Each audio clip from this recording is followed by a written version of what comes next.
back, everyone. Hope everybody's enjoying the video. We are on our way down from Wolf Creek Pass. What an amazing experience that we had up there. If you have not got a chance, check it out on our last video, as we have it going steep and also twisted on Wolf Creek Pass. It was an amazing, awesome experience. And also the cloud formations. We get to ride through the fog and rain. It's really cool. But I'm really excited. I have my best buddy here, Coach Edwards, with me. What's up, Brantley? All right. It's going to be a fun ride. We got quite a bit of riding time on this video, so I hope everybody's kind of sit back, grab your popcorn, put your seatbelts on. Oh, wait a minute. You can't do that. We're on two wheels. Yeah. So we're not going to be putting our seatbelts on. We're going to be riding. And so, you ready? God, you know, if I'm not ready, I'm not going to be able to do this, because if I don't shoot from the hip, I ain't shooting. So, yeah, I'm 100% ready. God, I'm just admiring all the colors. The greens and the blues. It's so beautiful. What a great ride. You know, the whole series leading up to this, being in the mountains. I remember when we were just early on, we're in New Mexico, and I'm like, dang, man, Colorado's going to have to pick it up. They're going to beat this. And they most definitely did. Yeah. What a beautiful area. Really enjoyed it. Yeah, it's pretty amazing. We've gone pretty long in this journey. We're going to get close to about the halfway point. This was actually our longest day of riding. From Pagosa, we actually go all the way up to Paonia from here. And we're having to kind of break this off into segments because it is a super long day for us. I mean, I think we traveled almost 8 hours worth of time, because when you're in the mountains, you can't just it's not a straight shot. So you can't sit there and just put it at 70, 80 miles an hour and just go. You're taking turns, you're going up and down mountains, you're having to brake. And so, but man, what a view, right? Like here in front of you, you can see this big mountain range. We are heading towards Slumgullion Pass right now.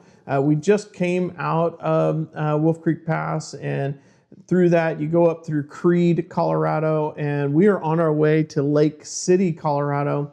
And in the middle of all of that, we get to stop in this place. It's called the Great Divide, which is a really cool place. Check that out. Isn't that cool? Unbelievable. It feels like it's right on top of you. When you're on the motorcycle. You were talking about how long the day was. Traveling on a motorcycle is like dog years. They add up a lot quicker for a dog. When you're on a bike, you're going, you're stopping. I like the fact that I'm not a pup anymore. You guys, we stopped about every hour. Yeah. Take a little break, just throw a leg off, clear your head, talk a little bit. We always enjoy the company, the camaraderie of our riding buddies. And so that's one of my favorite things. Just stop, take a little break. We always stop somewhere really cool. And so but it does slow you down for your day. But it's about the ride. It's not about, it's about the process. It really is. So getting involved in the process and just, and getting to go back like this and see it again and the views. I mean, this is almost as good as being there. And, for the people that are following along on this series, or if you haven't been following along, I highly recommend you go back, get all of them, check it all out. Going from the Oklahoma flatlands, up into all this. And not that Oklahoma's not beautiful. It is in its own way. But when you are just, in the flatlands and you get up in the mountains, it's such a treat, such a treat. Yeah, it's so beautiful. And we have more to come. We got a lot of video on the other side. We are going to be taking a momentary pause as we get to the Great Divide up here. And so check us out on the other side of this. And we're going to turn it over to myself here at the Great Divide. Wife's taking the helmet off right now real quick. Like, this is breathtaking. Unbelievable. We are kind of in between Creed and Lake City. We pulled over here. You can see the mile hogs are over there. This is a lookout. Conquering the Great Divide. Conquering the Great Divide. This is a road that took you over to Silverton. So kind of through that valley area over there. But man, you can see it is just. This is Franklin Gallup Ranch and Freight Station. Unbelievable. It's crazy beautiful. That's wild. But yeah, you can see just everywhere around us. It's pretty unbelievable. bikes over here, kind of chilling. We actually have the fans on right now because we're kind of going up and down hills. We use a lot of brakes and stuff too as well. Yeah, it's pretty cool. Hope you're enjoying watching our videos. We're gonna do some lives too as we're going along. So, love you.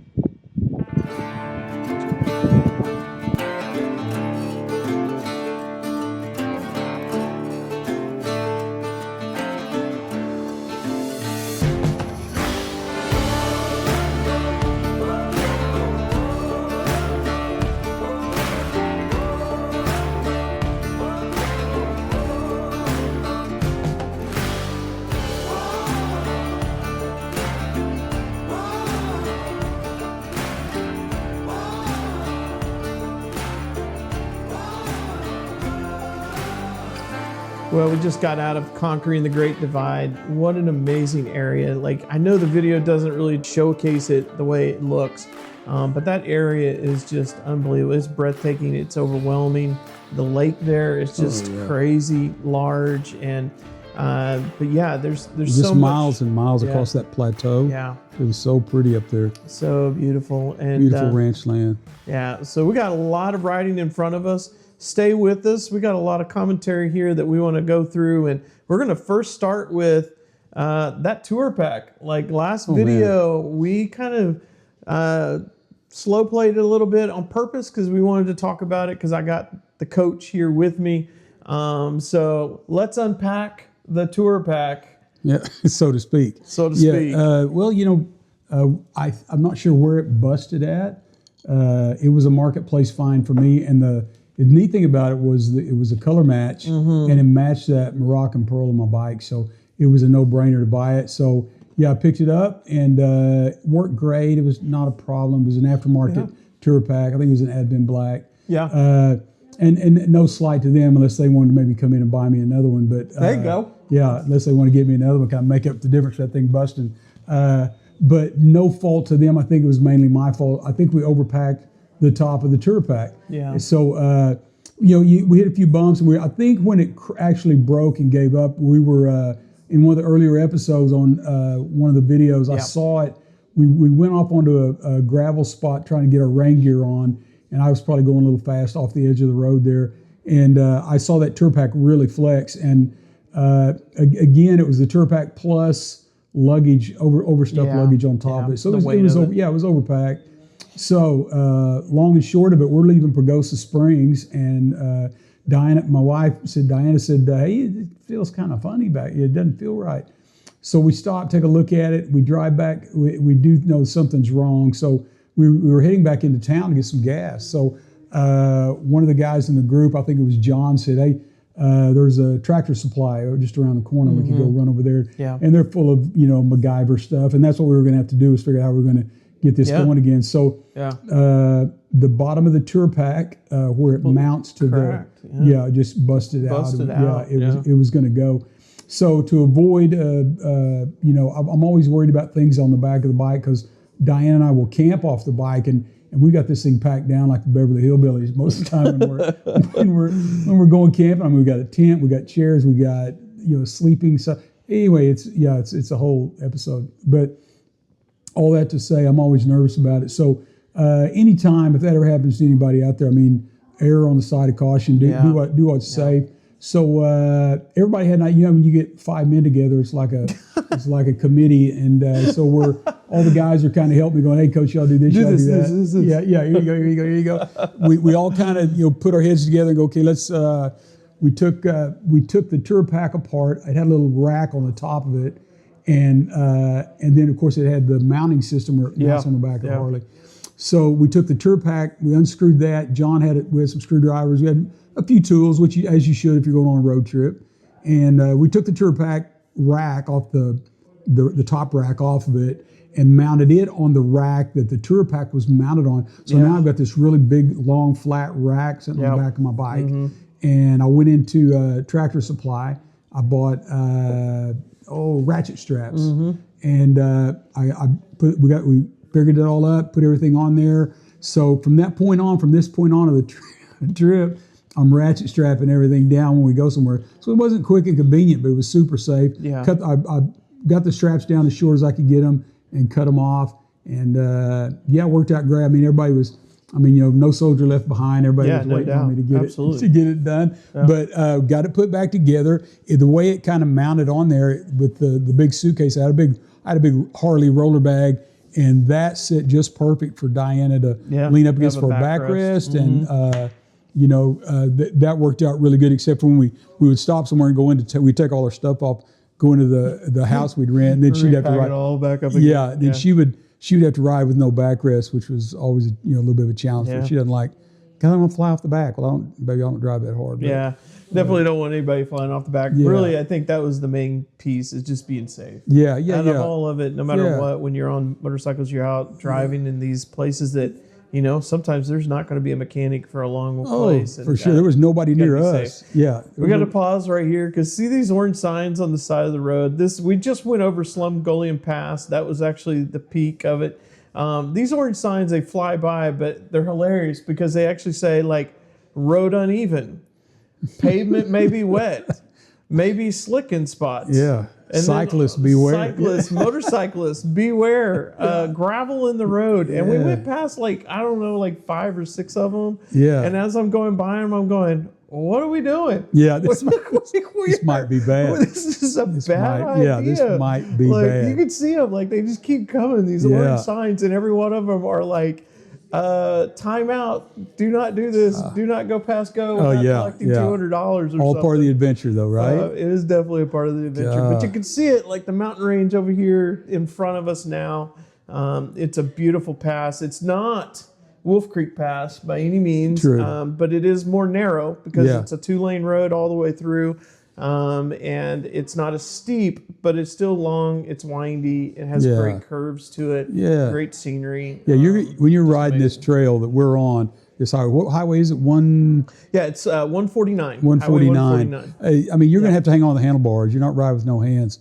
I promise you. Yeah. And, for the guys out in Oklahoma or out in Texas, you guys get up, sometimes you got to drive 100 miles to hit a curve in Texas. And, at least here, there's one around every corner, so to speak. Yeah. But there's lots of turns, and it's makes you ride your bike. And when I would ride, I think about my steering and how I'm going into my curves. I try to do it correctly. Try to keep I sometimes will have a trouble of not a little bit of an issue sometimes of not looking into the apex of the curve and watching myself, trying to be safe and looking, like in this situation, looking through that, looking past the bikes and heading out. So so it's great practice, and the more you do it, the better you get. You just start getting more comfortable with, you kind of forget about riding formation and start thinking more about, okay, how should I manage this curve? Yeah. And especially when it's a blind curve or you don't know the road. You've got to go into it with the right mindset of how you're going to get in and out of a corner. Yeah, I love that you shared that, because actually I had some really good commentary from not our last video, but the one before, when we actually are in Pagosa and we just landed in Pagosa Springs. We had, and I'll try to research it to figure out who it was that gave me the comment, but they talked about, because I had mentioned that I struggle a lot of times with turns, especially if they're on a steep in-bank or a hill there. And one of the things he had talked about, he's actually a police officer that rides a motorcycle, talked about, looking past the apex, looking past where you're wanting to go and not looking down. And for me, that was a really good aha moment, because he talked about, they teach them in class of don't look down because you corkscrew yourself down. It's about looking through it and looking past and looking where you're wanting to go. So for those that are riding motorcycles maybe for the first time, or you've never ridden in the mountains or where curves are and stuff like that, which is maybe not all of us, because typically when you're on a motorcycle, you try to go find the curves. That's what you want to do. You want to feel curves like a roller coaster and be the curves and hills.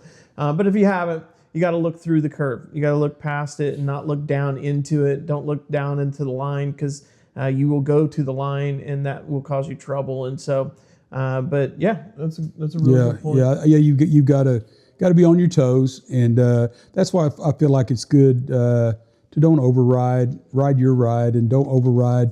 Don't try to go too fast. if the group you're with is going faster than you want to go, get in the back and slow down. I mean, do you ride your ride? Don't ride where you feel unsafe. Yeah. And that's the great thing about this group is we're all kind of about the ride and getting to see the scenery and being safe. Everybody wants to get out and get back.